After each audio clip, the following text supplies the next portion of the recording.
Saudação de paz, queridos amados irmãos, tudo bem com vocês? É muito bom ter essa oportunidade de estar aí do outro lado da sua telinha, principalmente para dar continuidade aí à lição de número 6 da nossa revista Betel, cujo tema é o cristão e o cuidado de Deus, onde estamos falando aí sobre o capítulo 4 do livro de Esther, onde nós vemos aí os primos conversando e tentando resolver um problema gigantesco, que é a fúria de Ramã, que conseguiu conquistar o coração do rei Assuero para decretar então o extermínio de todos os judeus. E lembrando que mesmo Esther estando assentada no trono, se o disfarce dela caísse, ela também iria morrer, porque você sabe muito bem que Esther está disfarçada de Esther, mas na verdade ela é uma judia que se chama Hadash. E caindo no seu disfarce, logo ela também sofreria a penitência aí, decretada pelo rei Assuero. E vale a pena lembrar que esse diálogo que está acontecendo entre Esther e Mardoqueu teve um intermediário chamado Rata, que estaria ajudando os dois a levar a carta de um lado e para o outro. Isso faz com que a gente lembre o que o apóstolo Paulo disse ao jovem Timóteo, que só existe um intermediador, só existe alguém que está ali intermediando entre Deus e os homens, a saber, Jesus Cristo, o justo. E não se esqueça que esta lição aí é comentada pelo bispo Abner Ferreira, pastor presidente das Assembleias de Deus no estado do Rio de Janeiro. E como vamos dar continuidade aqui à lição, vamos aqui para o segundo tópico, que diz: a dor nos impulsiona a buscar a Deus. O significado da palavra dor no dicionário tem a seguinte definição: expressão de um sofrimento, de uma tristeza física ou moral.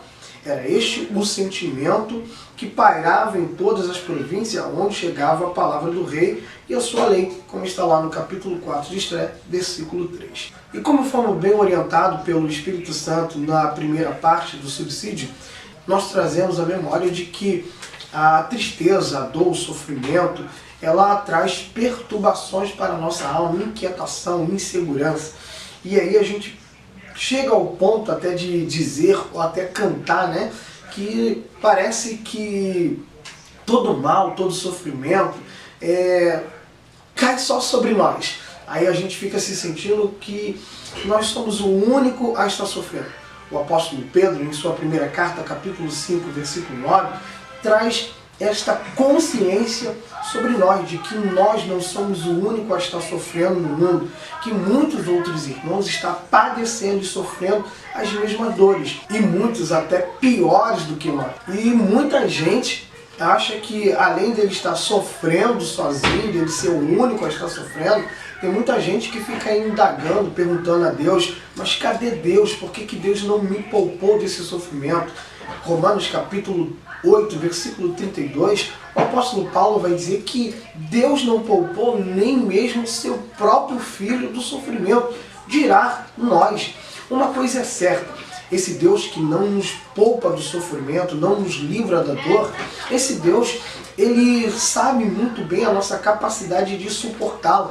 E se não pudéssemos suportá-lo, como bem nos orienta a palavra de Deus, ele já teria nos dado o livramento. E nós precisamos guardar algo em nossa mente, de que Deus não nos livra do sofrimento, Deus não nos livra da dor.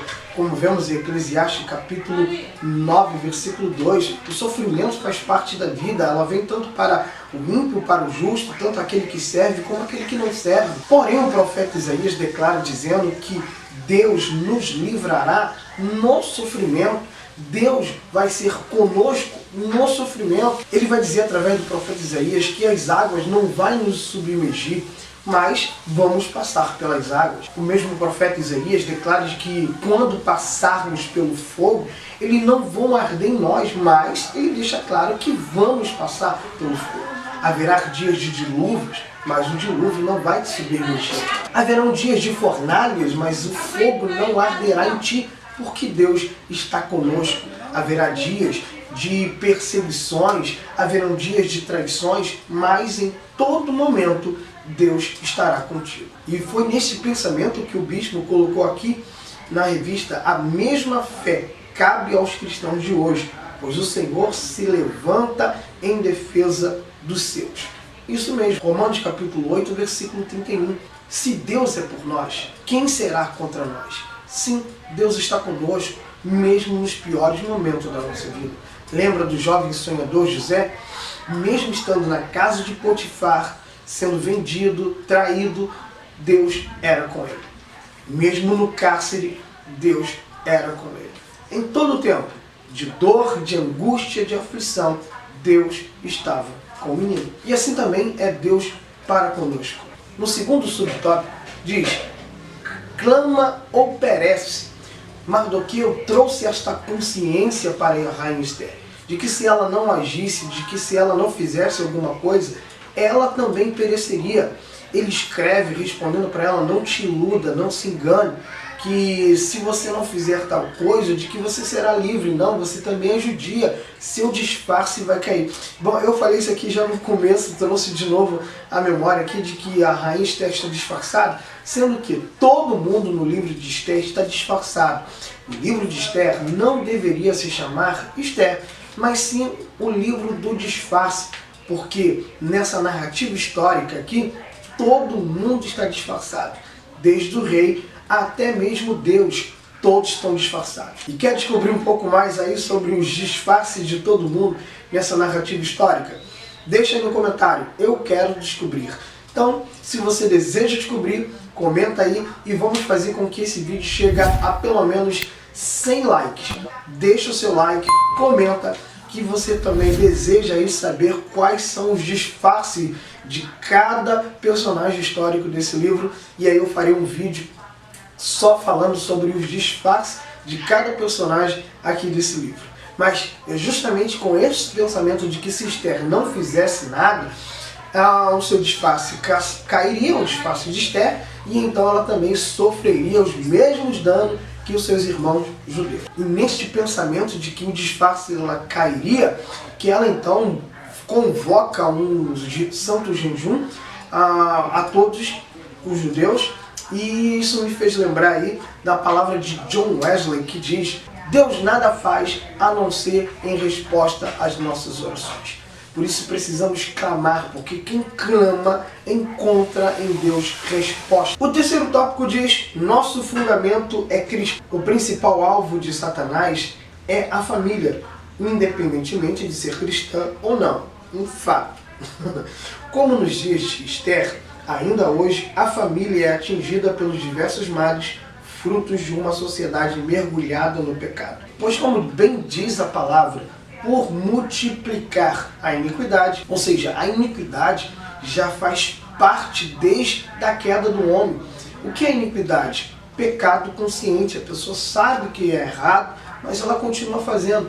E por causa dessa rebeldia contra o Pai Eterno, as pessoas então vão multiplicando, elas vão aumentando cada vez mais o pecado consciente. Elas sabem que estão erradas, elas sabem que estão quebrando o princípio, mas sabem que elas estão ofendendo a Deus, elas sabem que elas estão praticando algo contra a vontade de Deus, e Deus então vem e diz: por multiplicar a iniquidade, o amor de muito se esfriaria. E é justamente este o plano de Satanás: fazer com que a iniquidade se multiplique para que o amor de muitos se esfrie. Pois é justamente nessa multiplicação de iniquidade, e quando lhe falta o amor, a fé também desaparece. E desaparecendo a fé, começa aí as dores da alma, depressão, ansiedade, a perturbação, a inquietação da alma, né? E este é justamente o plano de Satanás para com a humanidade, pois fazendo isso, acaba-se a esperança. Acabando a esperança, vai se eliminando cada vez mais e mais a vontade de viver. E quando falta de viver, a gente já não quer construir família, a gente já não quer viver em família, e por aí se vai. No terceiro subtópico está aqui: Deus sempre estará conosco. Quando a desesperança da alma atingir o nosso ser, careceremos de buscar o alento em Cristo.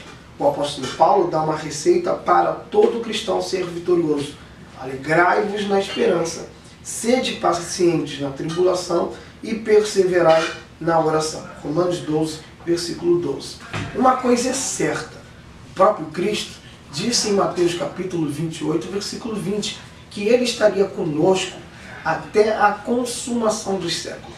O apóstolo Paulo traz essa força, né? Traz essa esperança para nós, que está lá em 1 Coríntios capítulo 3, versículo 16. Ele começa com uma indagação: não sabeis vós que sois templo e morada do Espírito Santo? Então, assim, chega a ser contraditório até a gente cantar: seja bem-vindo, Espírito Santo, a casa com certeza a casa é dele, porque ele mora, ele é o morador, ele é o dono, ele está sempre conosco. Então ele não é simplesmente bem-vindo, ele é dono de tudo, né? Ele que manda, desmanda, faz, desfaz, literalmente a casa dele, e por isso ele está conosco todos os dias até a consumação do século. E por isso não podemos perder a esperança, mesmo diante da tristeza. E uma das palavras que traz conforto, esperança para a minha alma, com certeza também trará para a sua vida, é Jeremias capítulo 31, versículo 16, que diz: enxuga tuas lágrimas, reprime teu gemido, porque eu, o Senhor, tenho visto o teu sofrimento. Olha, Deus está conosco, está vendo o sofrimento, mas Ele traz uma palavra de esperança e Ele diz: e eu vos darei a devida recompensa. Fique em paz, Deus está contigo, está vendo tudo o que está acontecendo, mas também Ele vai te recompensar grandemente. Porque o melhor de tudo é que Deus está contigo, mesmo disfarçado em silêncio. E você percebe que, para desfazer as astutas do diabo revelada ou manifestada em Ramã, você vê que a família se uniu. O primo se juntou com a prima e cada um lutou, mesmo distante, para o bem da família. Isso fica para nós como um exemplo. Se nós seguir esse exemplo de Mardoqueu e de Esther, que contaram o problema um para o outro, e não somente para espalhar uma má notícia, mas sim para poder achar um meio para resolver o problema. E uma das iniciativas para resolver esse problema, a qual eles detectaram ali através de um diálogo, eles então entraram em oração para que o Espírito de Deus, que estava presente com eles, mesmo no silêncio, mas através da sua soberania, estaria ali de uma forma poderosa, dando livramento, escape e guiando eles através do seu Espírito. E é justamente o que vemos aí no capítulo 4, principalmente no versículo 14 do livro de Esther, quando Mardoqueu faz aí a sua declaração, baseando sim na soberania de Deus, de que ele, mesmo sem a ajuda de Esther, daria o livramento, o escape, não importando de onde, mas ele estava com a confiança e com a certeza de que Deus estava presente e que ele agiria em qualquer momento. E por isso eles buscam em jejum e oração. Bom, a gente vai finalizando a aula por aqui. Eu espero em Cristo Jesus que você tenha sido edificado. Mil perdões aí pelos ecos, a volta, os barulhos, mas tenho certeza que deu para tirar alguma coisa aí. Desculpa também pela demora, deu problema no cartão de memória e a aula já tinha sido gravada, eu voltei aqui de novo, mas me perdoe aí pelo barulho. E não se esqueça, se você deseja saber aí os disfarces dos personagens históricos do livro de Esther, comenta, deixa seu like e claro, se você estiver passando pela primeira vez, se inscreva nesse canal, ative o sininho e que Deus em Cristo nos abençoe. Graças a Deus.